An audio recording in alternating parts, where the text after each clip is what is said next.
2012च्या विधानसभा इलेक्शनाक बीजेपीन शेतकी धोरण करतलो म्हूण जाहीर केल्लें. ते प्रमाण समिती नेमली. ताचे फुडें कितें जालें पळयात. 23 ऑगस्ट 2012 शेतकी धोरण करपाक नेमिल्ली समिती.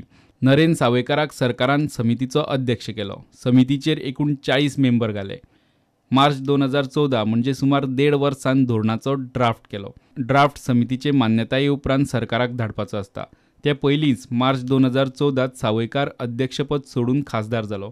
ते उपरांत सरकाराक धोरण समितीचो अध्यक्ष नेमूंक अजून फुरसत ना. अध्यक्षा शिवाय ड्राफ्ट धोरणाक समिती मान्यताय दिवंक शकना.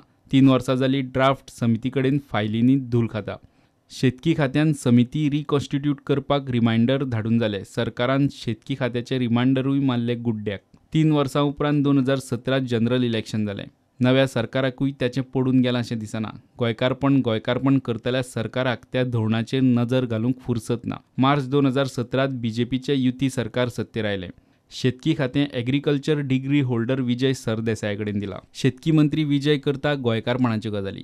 मात नव्या शेतकी मंत्र्याकूय शेतकी धोरणाचेर नजर घालूंक वेळ ना. 19 जुनाक सरकारान आपलो कॉमन मिनिमम कार्यक्रम जाहीर केलो. CMP डॉक्युमेंटाच्या पयल्याच पानार शेतकी मळाचेर फोकस. मात शेतकी खाला दिल्ल्या 9 उपक्रमांनी शेतकी धोरणाचें नांव ना. सध्या गोंयांत शेत भाटकार आनी दुधकारांक पॉलिसी नासतना स्किमी वांटप चल्लां.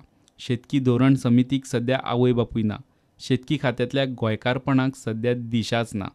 प्रुडंटा खातीर चीफ रिपोर्टर लौकीक शिलकार.